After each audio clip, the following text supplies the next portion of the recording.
environmental quality by maximizing the sustainable use of our nation's domestic biomass resources for the affordable production of biofuels, bioproducts, and biopower.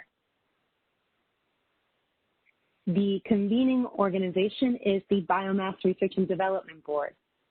This board was created by the Biomass Research and Development Act of 2000. This act established the Biomass Research and Development Board, the Technical Advisory Committee, and the BR&D initiative, as we call it. The purpose of these activities are to maximize the benefits deriving from federal grants and assistance and bringing coherence to federal strategic planning. The Agriculture Improvement Act of 2018, commonly known as the Farm Bill, reauthorized the board and the TAC. The board is co-chaired by senior officials from the Department of Energy and Department of Agriculture and consists of senior decision makers from the Department of Energy, Agriculture, Transportation, Interior, Defense, Environmental Protection Agency, National Science Foundation, and the Office of Science and Technology Policy within the White House. With its diverse membership, the board facilitates coordination among federal government agencies that affect research, development, and deployment of biofuels and bioproducts. Part of the federal coordination by the Biomass R&D Board is accomplished by Bioeconomy Interagency Working Groups. We currently have 9 interagency working groups, all listed here. In addition to the federal agencies that participate on the board, there are additional federal agencies that engage in the Bioeconomy Initiative through these interagency working groups, for example, FDA and NOAA.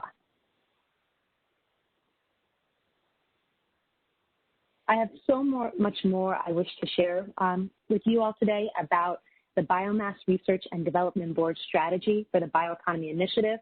However, we have excellent sessions over the next 2 days that will provide some insight on these matters. The 3 reports that I'm sharing on my screen outline our strategy, and these are the Federal Activities Report on the Bioeconomy, the Challenges and Opportunities Report, and the Implementation Framework. If you'd like to learn more about these, please go to biomassboard.gov to reference these reports and others. In the next month, we hope to release an updated biomassboard.gov website, and we hope that we can inform everyone registered for this forum as soon as it's made available.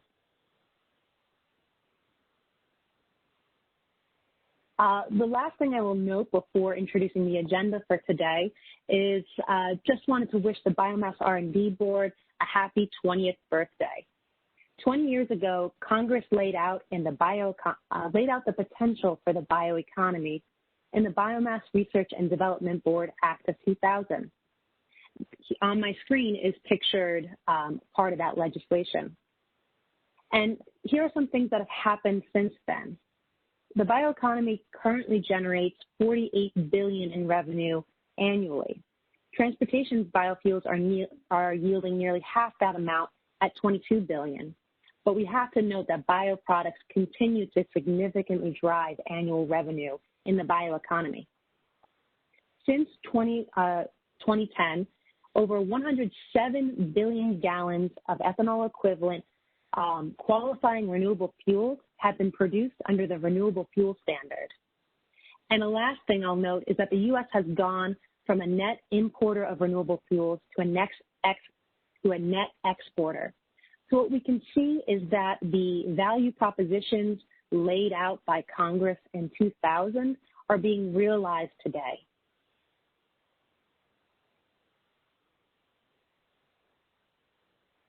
Oh, sorry, Al. And so on this point, these and an uncountable number of other accomplishments have been achieved by industry, enabled by researchers and technology developers, supported by local, state, and federal government activities, encouraged by nonprofits and think tanks, and embraced by the public. Every one of those groups and more that I have not mentioned have contributed to transforming Congress's Biomass Research and Development Act findings into the bioeconomy that we experience today. So on this note, I would like to say thank you to our entire community for helping to realize this bioeconomy and invite everyone to continue partnering with each other and the Biomass Research and Development Board through the Bioeconomy Initiative to realize an even grander future for our bioeconomy. On this note, I will transition to the highlighting our structure for the next 2 days. We will open each session with an opening reception from, that has Q&A from the Biomass R&D Board leadership. Today's theme is Bioeconomy at Scale, and tomorrow is the technological breakthroughs that underpin the bioeconomy. In these sessions, you will hear our board member leadership discuss how their agencies are engaged in the Bioeconomy Initiative through answering questions that we've received from the audience. We will then shift to fundamental panels after each opening reception. We'll have 2 fundamental panels on fundamental actions to implement the Bioeconomy Initiative. These are specific activities that we identified in our implementation framework, and they will be moderated by co-chairs and leaders within our bioeconomy, co-chairs of our interagency working groups and other leaders of the Bioeconomy Initiative in partnership with external stakeholders. Just for today, I will share our agenda, which is our opening reception concluding at 2. We will have a short break and then go into our fundamental panels. And if you're interested in tuning in for tomorrow, our session begins at 1 p.m. With a very similar format. On this note, I will transition the session to Bill Goldner, who will be moderating the Bioeconomy at Scale opening reception. Bill is the senior advisor, or a senior advisor in the Office of the Chief Scientist at the U.S. Department of Agriculture. He has also served as the co-lead for the DOE-USDA Joint Feedstock Genomics Bioenergy Program and continues to serve as the co-chair of the Federal Alternative Jet Fuel Research Strategic Plan Implementation and the Advanced Aviation Fuels Interagency Working Group, as well as supporting other working groups in the Bioeconomy Initiative. I want to make this final note. We received the questions for the opening receptions at the time of registration, and we've compiled them into several different themes. We want our board leadership to discuss the topics that are most interest to you. So we will now start a poll that lists the 9 different topics that we received at registration, and we ask that you quickly complete that poll so that we can prioritize our discussion for today. Bill, on that note, I pass things off to you. I believe all of our participants should see the poll on their screen just momentarily. Thank you.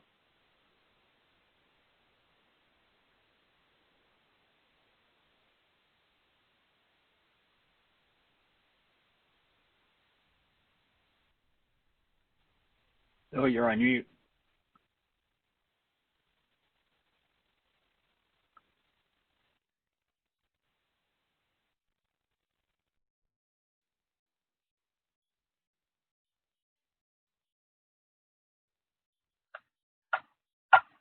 Okay, let's try this now.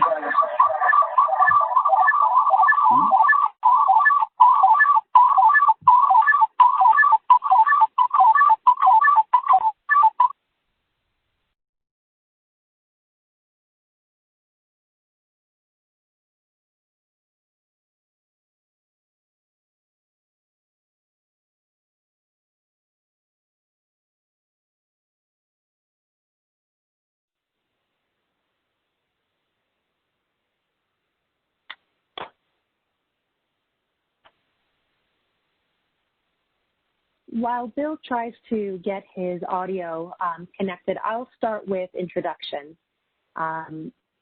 Bill, feel free to jump in whenever you think you have it set up.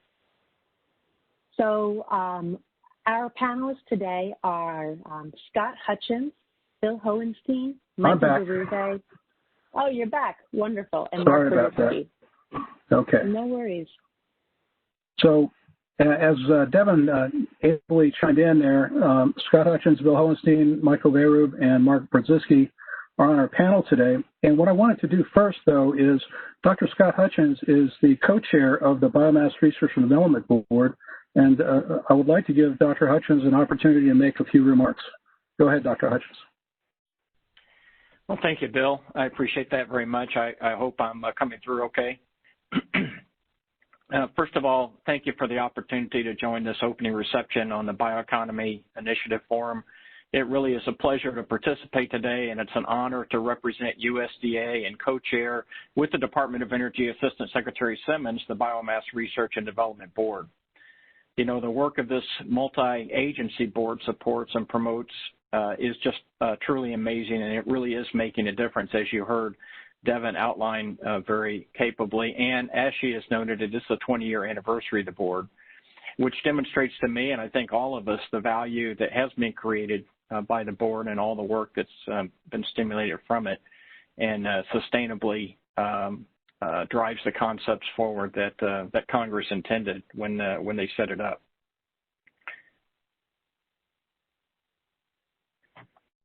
So what I want to do in my opening comments for this reception is to highlight just a few areas where, in this case, I'll speak to USDA research is focused and committed to supporting the bioeconomy. First, I'm sure you all recognize that agriculture was the first and is the oldest bioeconomy, something that we're all dependent on each and every day. But really in the modern era, which I would define as the Lincoln administration when the USDA was formed in 1862, is really taken additional progress. And that actually coincidentally is the same year the land-grant university system was establishing agriculture and engineering schools in each state. And all of that has been the accelerants to where we are today and the great accomplishments that have been developed by the federal government and all of our partners. But with the scientific advancements and always evolving societal values, agriculture has truly diversified tremendously over this period of time, and innovation has created many new bio-based solutions to address a wide range of needs. And I'll touch on just a few of these. The Agricultural Research Service, with supplemental funding from the National Institute of Food and Agriculture, NIFA, through the Biomass R&D Board Initiative and the Ag Food Research Initiative, has helped to revolutionize natural rubber opportunities in the U.S., once thought to be not possible. All based around a native plant, waiuli, scientists have created with industry partners viable commercial operations that include a pilot plant and proposed full-scale plant to produce waiuli-based tires and other products. And for agriculture, this not only creates new markets and products for these bio-based crops and feedstocks, but also gives farmers in the dry southwestern parts of the United States alternatives to water-intensive crops that they're having more and more difficulty growing today. The Agricultural Research Service also has invented plant-based engine oils that are already available on Amazon. These estolide-based products made from soy and sunflower oils eliminate high-temperature engine lubrication issues and improve fuel economics. And they're approved by the American Petroleum Institute. Again, very important bio-based products with unique characteristics and traits. USDA is wholly committed to bioenergy crops, including switchgrass, energy cane, Napier grass, and they all demonstrate great potential as energy feedstocks, and each also providing farmers alternatives that are economically feasible for crop diversification, which is a strategic opportunity for agriculture. The U.S. Forest Service, part of USDA, has a long history of innovation with the creation of wood products, and numerous laboratories focused just on this activity. The creation of cross-laminate timber and composites are good examples in this space. And most recently, cellulose nanomaterials is also a very deep and extensive area of research with a tremendous amount of promise. And finally, I'll just note that the great work being done to find value-adding rotational or cover crops is progressing extremely rapidly through the work sponsored by NIFA. In the southeastern United States, for example, carinata or Ethiopian mustard is an excellent rotation crop with cotton or peanuts and can be used economically for production of sustainable aviation fuel, and it's also a nutritious meal for livestock feed. In the Midwest, a different growing system and set of circumstances, cover crops are becoming very common for their soil health value. And pennycress, for example, fits that bill nicely, but it also can be harvested and used to produce sustainable aviation fuel, and itself also can serve as a livestock feed. So we're really starting to see the multiple applications and utility of these efforts that are all supported by the board and all supported by these initiatives. What I shared with you just now are just a few very limited examples of the systemic nature of bio-based products and the bioeconomy research within USDA. But really, it's inherent with and outlined within our recently published USDA Science Blueprint, and the theme of value-added innovations in particular is where we have a strategic investment in the innovations for the creation of new agricultural products and markets. I might also add that it's central to the USDA Agriculture Innovation Agenda announced by Secretary Perdue in February, where we're seeking as a goal to increase ag production by 40% while simultaneously reducing the environmental footprint by 50% by 2050 through innovation and innovations such as the ones I've already outlined and many others. We know that reducing food loss and waste, reducing greenhouse gases, and increasing the productivity of farmland is all aligned together, and they're not antithetical. They can all be accomplished simultaneously. So again, I want to thank you for the opportunity to share a few examples here. We're so proud of the work from the USDA in this space, but also the tremendous work from the Department of Energy and the many other federal partners who could speak to many other countless examples of their own. It's that partnership. It truly is a whole of government focus channeled through the Biomass R&D Board, and it's a model that we believe is working well. My colleagues on the panel will be able to offer many more examples and exemplifications of some of the progress that's been made here. So, Bill, thank you again for the opportunity, and over to you.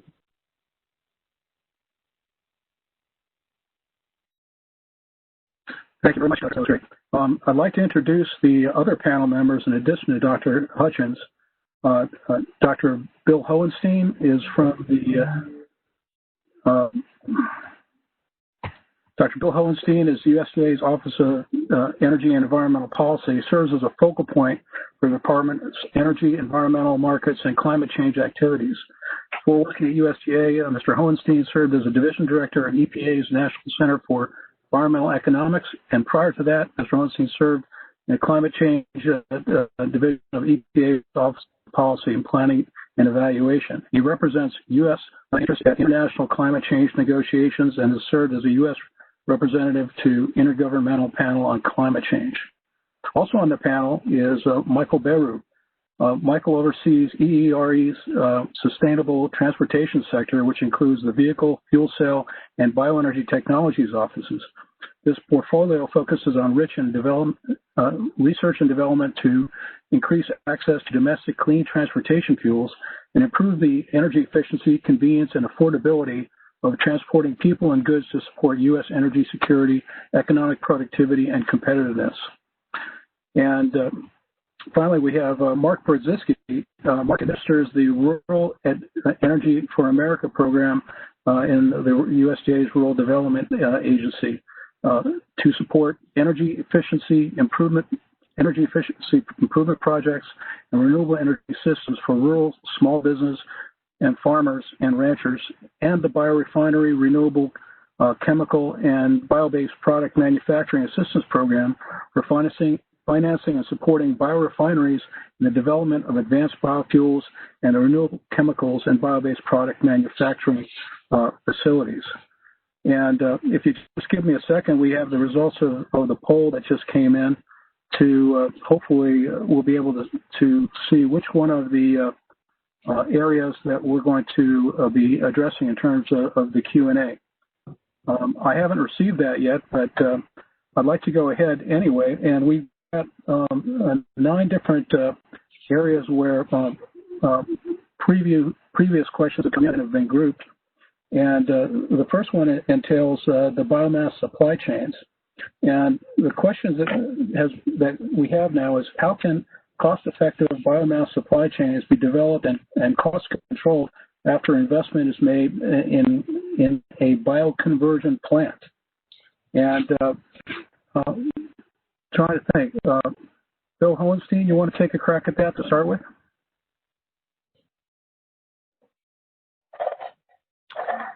Sure, yeah, and again, this is Bill Hohenstein. I'm the Director of the Office of Energy and Environmental Policy at USDA's Office of the Chief Economist.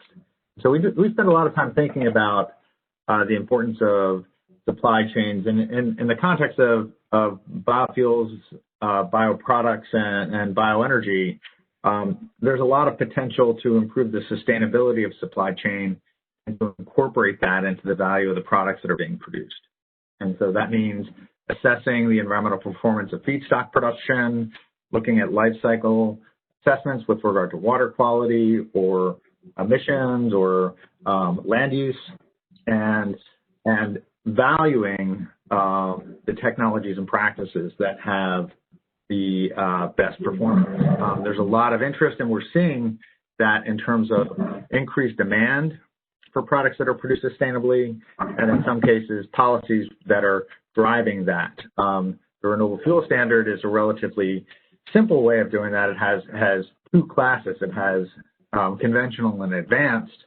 If you look at California and the Low Carbon Fuel Standard, they actually provide much more gradations, and they include pathways for individual processes where the value of the supply chain can be improved by demonstrating and documenting the environmental performance. And so there's a lot of potential here thinking about the supply chains and how to add value through co-products, but also through these environmental goods and services.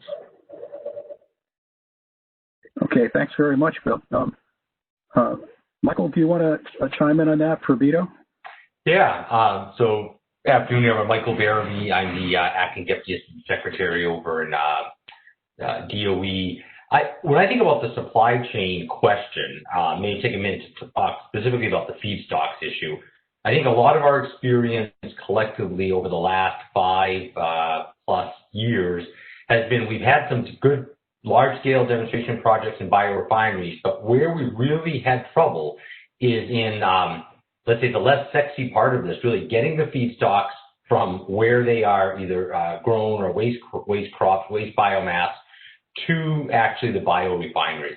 And really two critical issues, and again, these maybe aren't the highest tech all the time, but the ones we're spending a lot of time on. The question of how do you make sure you have a consistent feedstock coming in?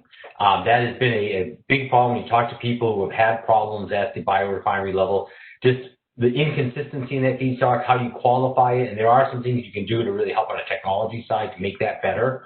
But also just the practical issue of, especially in the case of biomass, where you have large quantities of biomass at point A, they need to get to point B cost effectively. And these are very non-dense energy sources as compared to, let's say, a very dense liquid petroleum going to a refinery. So how do you densify that? How do you make it stable? How do you get that transportation done? Or how do you move the biorefinery closer to the biomass and then develop a more diverse overall ecosystem, which has some challenges, maybe some opportunity, lower CapEx, but much more spread out CapEx versus a very large scale biorefinery. But we at DOE are very much focused as in the next 5 to 10 years, how do we take all the great work we've done to develop conversion technology to be able to develop biofuels and bioproducts, and how do you get them to the point where they can be cost effectively commercialized and the risk can be come out of them? If we're going to really solve that problem, I think we're going to collectively have to spend more time on the feedstock and the supply chain of the feedstock question. I'll put one plug in. So one of the things we're doing, we've invested about $15 million at the end of this year in Idaho National Lab, which is one of our big labs that focuses just on this question of feedstock preparation, feedstock management. We're hoping that investment, this is in really facilities to be able to work with third parties. So all of you that are out there, if you haven't worked with INL and you're interested in that feedstock side of the equation, I would definitely connect with them. Thanks, Michael. Any other panelists want to comment? If not, we'll go on to our next topic. Okay, so the vote is in, and one of the topics that folks really wanted to hear about are biofuels and bio-based products. And the question is, what role do biomaterials and bioproducts have in growing the bioeconomy potential for biofuels? And I'm opening up to all the panelists. Who would like to take a crack at that?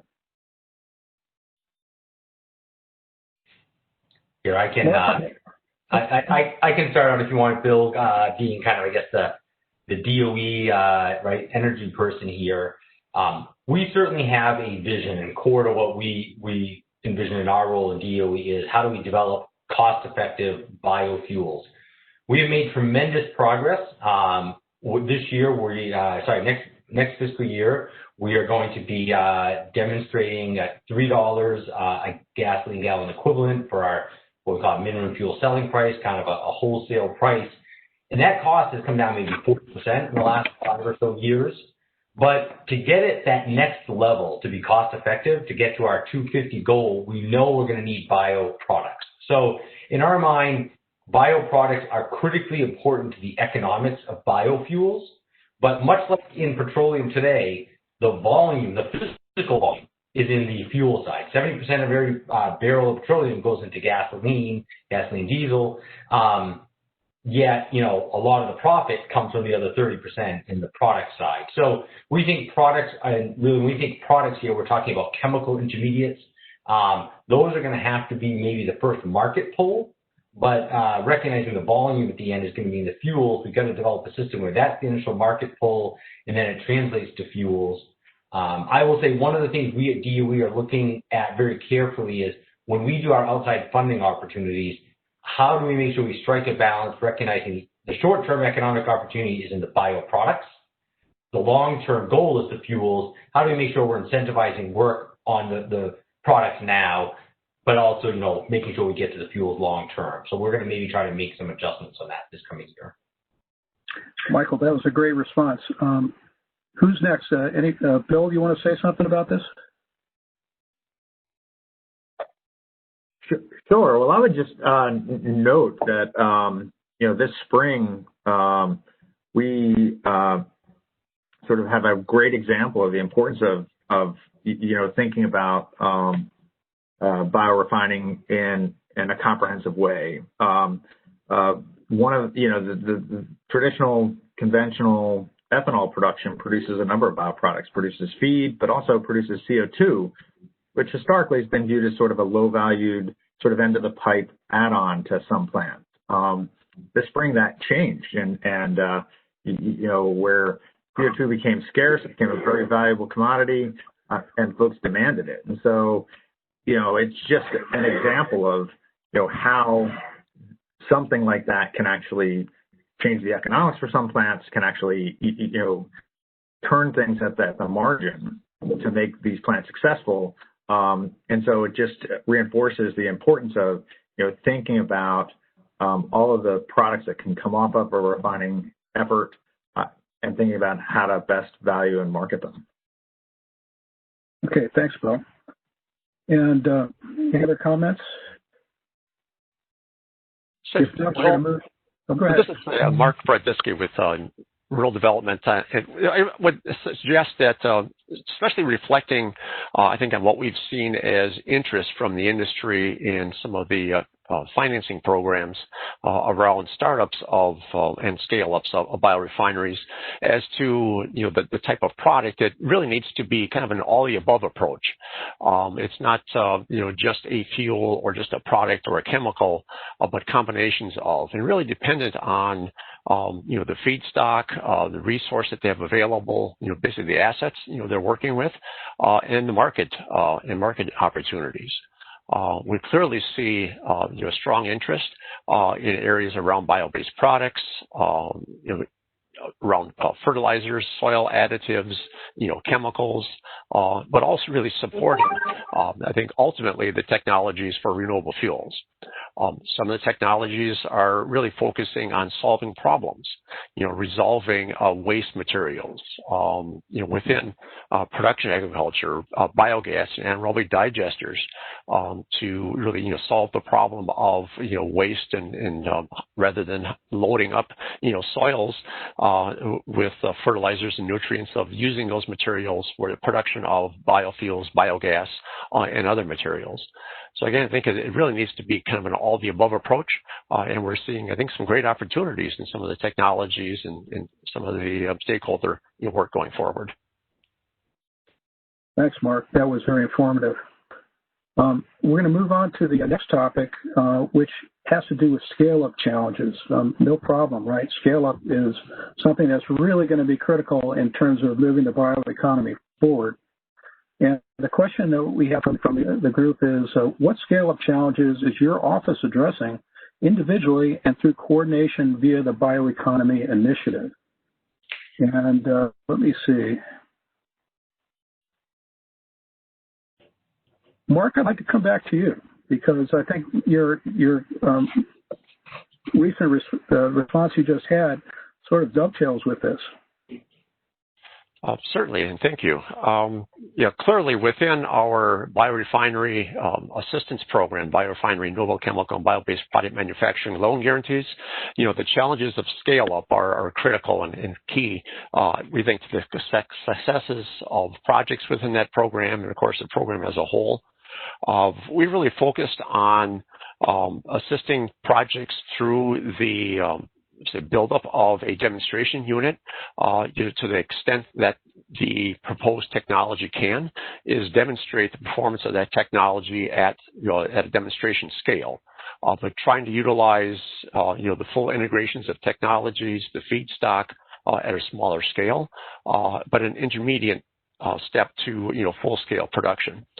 We work closely with DOE, BETO, through, of course, through the initiative here. We also have a interagency agreement with through NREL on working on technical reviews of any project applications we see to help with the understanding of the technology, the demonstration, the units, et cetera, kind of working forward. We work closely with some of our sister agencies, Ag Research Service, for example, and some of the research and technology that they're working on that can impact, the scale-up or scale-up challenges.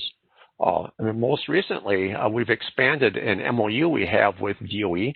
In addition to working on the Biomass Research and Development, we have a side MOU really that started more so in kind of all the other energy space, more of petroleum and fossil energy, but we've broadened it to include bio and biomass, and really looking at the scale-up challenges. Whereas, BIRDI doesn't have a interagency working group on scale-up, so we thought, standing up an activity under our MOU with DOE would be a great start with that. So we're engaged, kind of working forward with that. Thank you very much, Mark. I think one of the things that I'd like to point out is USDA, DOE, and all the other agencies. We're we have a client of activities going from basic research in areas like the Office of Science at DOE and different parts of USDA through looking at more applied research and moving towards ultimately towards demonstration, which is assisted by the DOE and USDA R&D, and ultimately towards commercialization. So there's a lot going on here, and Michael, I'm going to turn to you to address the scale-up question. Thank you. Thanks, Bill. This is absolutely front and center to our thinking. We have a big initiative called X-Labs. X-Labs is a series of meetings we have. We bring together industry leaders in the national lab and different key topics.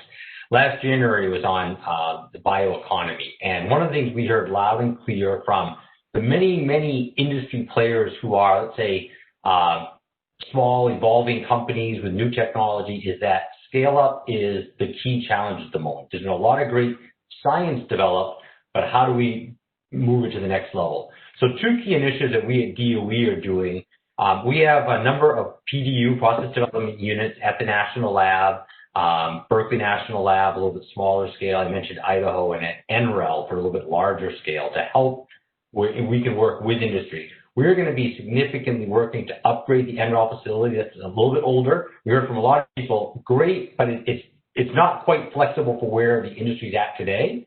So we're going to be working on that over the next few years, subject to kind of the appropriations for the money.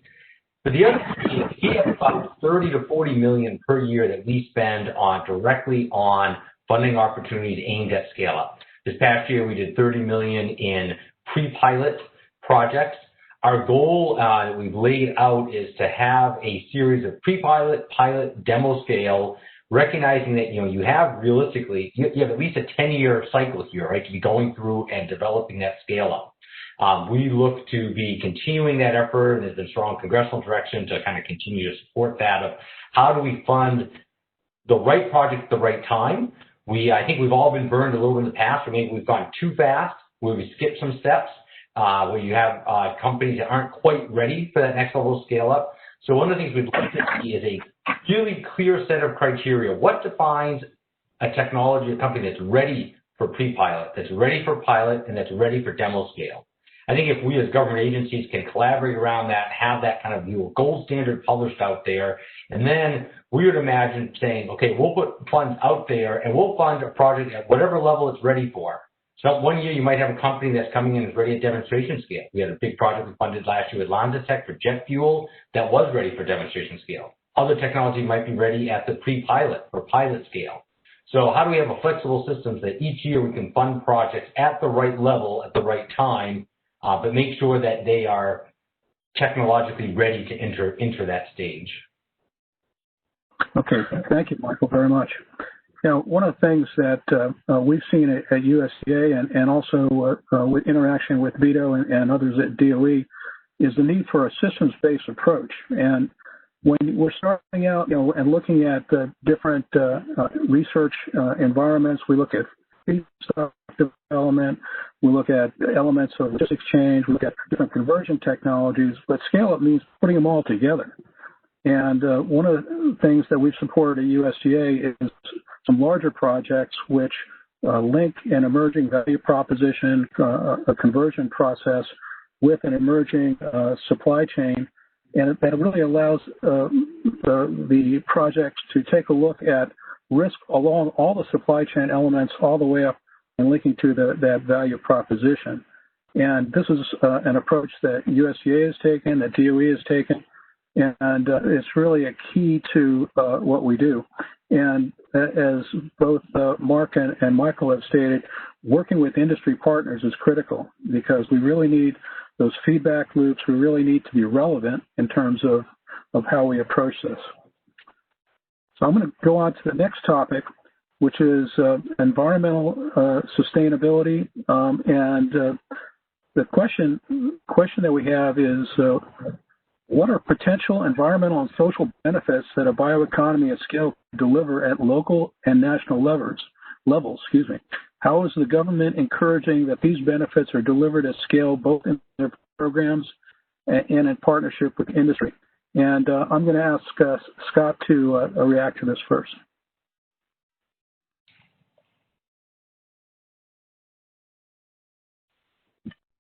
We still have Scott? Oh. Yep, may I just unmute? Yeah, so the environmental and social sustainability question is really central to a lot of the value that's created here. But what we have to do is recognize that things such as the concept of sustainable agriculture really does have those three legs on the stool. First of all, it has to be an economically viable enterprise, in our case, for the producers and growers. And a lot of times that gets lost in the notion of sustainability. So the earlier dialogue on scale up and those kinds of things are absolutely critical enabling. But we also have to have the social acceptance as part of sustainable agriculture and how that fits. And then, of course, the environmental footprint. So it takes all three of those. And there's a lot of folks that believe those three things can't coexist, that you have to kind of optimize or prioritize one over the other. Really, with what we're trying to stay forward with our ag innovation agenda and other things is that they can all coincide. And some of the examples I cited earlier and some of the things that have been said here already really talk to the fact that we can get multi-use applications. We can find the biomass feedstocks that feed perhaps energy, jet fuel or whatever it is, but we can also find ways to use that as a way to make us better stewards of the land through soil health. The pennycress example I cited is a great one.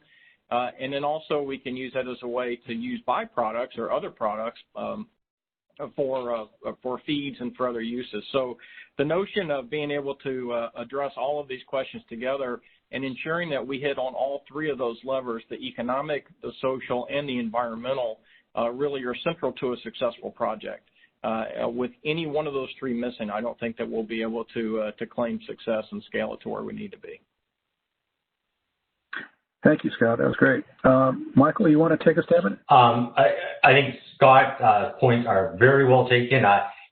Sustainable transportation is actually in my title, and I always comment on exactly those 3 points, Scott. You need to have all of them in balance.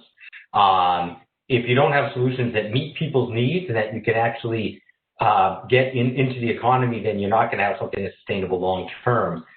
I guess one other key aspect on the environmental sustainability piece, I know there's definitely, in the case of biofuels, there's certainly a broad range of opinions and data out there on sustainability questions. I will say that from a DOE perspective, we look at everything we do. We look at a full life cycle balance. When we look at, if you're looking at the case of emissions, we look at emissions from every aspect, whether you're looking at a petroleum-based internal combustion engine, a bio-based fuel, electrification, and we think that's critical. In transportation, there are some sectors like aviation, like long-haul 600-mile plus trucks that are going to need a liquid fuel, and if you want a low-carbon liquid fuel, we believe the absolutely most sustainable, both cost and environmentally sustainable, is going to be a biofuels-based approach. And I think there's growing recognition around those points. I think we have to make sure, working cross-agency and then with others outside of government, that we're all kind of well aligned on that measure. Look, how do you measure the full life cycle impact, including water, as well as the full life cycle impact of emissions and energy? But it can be done. The fact that it's complicated, the fact that there's potential rabbit holes down there, doesn't mean we shouldn't try. It just means I think we have to try harder and build a broad-based consensus, and that will allow us to really move forward on the topic. Thank you, Michael. Any other comments from other panelists? Those are some pretty good answers there. Sure. I'd like to just weigh in. Our office does a tremendous amount of, this is Bill Hohenstein. Yeah, our office does a tremendous amount of work on environmental accounting and assessing performance, really, on the operational scale for technologies and practices and approaches that are in place and widely adopted. And I think one of the points that it's sort of a misconception around biofuels is there's this dichotomy between conventional and advanced. And what we see is that within conventional systems, there's a range of performance, and then there's been tremendous improvement in environmental performance when feedstocks are being produced more sustainably, with improvements in agricultural production practices, improvements in output per unit of input. And then at the plant level, we're seeing changes in production, co-products being developed, combinations like the corn fiber, kernel fiber cellulosic pathway, where there's not this sort of dichotomy in biofuels between conventional and advanced systems, and there's the potential to improve environmental performance and sustainability in conventional systems. A tremendous opportunity. Yeah, I'm just going to chime into just really second what Bill just said. This is a critical point. There has been this dichotomy in there, this thought historically of advanced and non-advanced, and these are far apart. But like a lot of things change over time. Technology improves, and there could be when we talk about scale up and how to accelerate, there could be a lot of improvements made maybe quickly if we really kind of put those definitions aside for a moment and look. And they're important. They're obviously embedded in a lot of different specific rules and things. But if you look at fundamentally, what are you trying to get to? What are the core measures of that? If sustainability is a combination of water use and emissions and cost, how do you do that most cost effectively? Maybe it's this blurring of advanced and conventional that is the best winner, at least in an intermediate time frame. So that's something we certainly would second looking more at. Thanks, Michael. We only have about 10 minutes left, so I want to jump to our next question, which is on economics. And the question is, what economic and job analysis is performed to evaluate the potential of local, regional, and national bioeconomies? How can U.S. government and industry collaborate to improve accuracy and timeliness of data analysis? And Bill, I'm going to go back to you on this one. Sure, thanks for that. Yeah, I think Scott mentioned the Agriculture Innovation Agenda, which was an effort announced by the Secretary in February. And a component of that is what he calls the scorecard. And it's important to note that biofuels and bioenergy was one of the areas that we focused on within the Ag Innovation Agenda as having potential to both improve the bottom line for farmers and for rural economies and improve environmental performance. So we recognize that both of those are important. In order to be successful, though, we had to actually be able to assess where we were, set meaningful goals, and assess progress. One nice thing about biofuels relative to some of the other metrics that we're looking at is that we actually have quite good economic statistics. We know production of fuels and energy. On environmental performance, there's still work to do. There's work to actually assess, the effects that various production practices have on the environment, whether it be water quality or air quality, and how to incorporate them and how to keep those statistics and data up to date. I will note one of the metrics that we're using to assess this joint performance in terms of both productivity and economic performance and environmental performance are things like total productivity, where we're measuring output per unit of input. And really that is a measure of the efficiency of production, which is, I think, the way we're going to be heading in a lot of areas on the environment, but in particular ones that have also this component of economic performance as well. Okay, thank you, Bill. Scott, do you want to have a comment on that? Bill, the only thing that I would add, I think Bill Hohenstein covered it well, is that, this question is very broad when it talks about bioeconomy. We're talking about kind of a subset here, but let's not lose sight of the fact that there are many other bio-based product areas that we're not really, touching on today. We can think about biopharma. You can think about, natural-based products that are used, a lot of which are used in agriculture. The bioeconomy is a big, big, big organism, and we often lose sight of that in that context, and all of agriculture in some regard is in that space. So, the notion of how you do the job analysis to evaluate the local, regional, national bioeconomies and the rest of it, I think that's a question that really needs to be zeroed in on a specific form or specific area, a segment within that bioeconomy. But it definitely needs to be done because it is part of that overall economic ecosystem that Michael made reference to. Thank you. Michael, you want to chime in? Or Mark? I'm sorry. I'll let Mark take it. Thanks. I'm at Mark.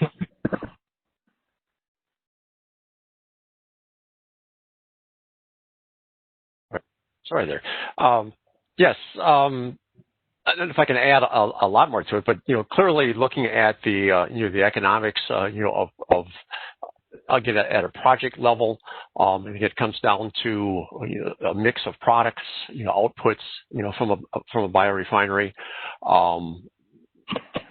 More of we are looking at to try to advance some of our programs more of on a regional scale. So it's looking at what are the types of feedstocks in a region or the assets kind of in the communities in the region that can relate to and support the bioeconomy.